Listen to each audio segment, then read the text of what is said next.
Hello mga palangga, cook with me for today's video. Magluluto po tayo ng trending na tofu square. Sa wakas matitikwan na natin ito.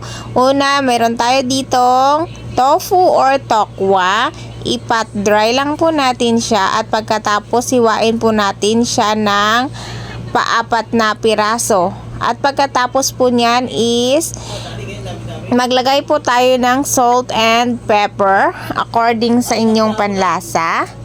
At pagkatapos niyan is medyo press natin para dumikit yung salt and pepper sa ating tokwa. And then nilagay ko siya sa breading mix yung akin ginamit. Any kind of breading mix pwede. And then ni-shake ko lang yung ating lagayan para mag-coat yung breading mix. And after that, ilagay naman natin siya dito sa ating egg. Same process, shake natin yung para magano yung egg kumapit, and then last is lagay natin siya dito sa ating breadcrumbs.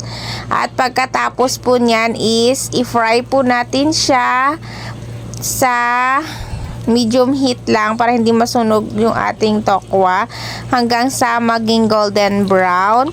At pag maging golden brown na po yung ating tokwa is iset aside po muna natin siya. Pagkatapos po niyan is mag-prepare naman tayo ng ating sauce. So una, meron tayo ditong 1 pack ng mayonnaise, tapos isang lata na maliit ng liver spread. Naglagay ako ng salt and pepper according sa inyong panlasa at naglagay rin ako ng sugar. Naglagay rin ako ng calamansi juice, evaporated milk.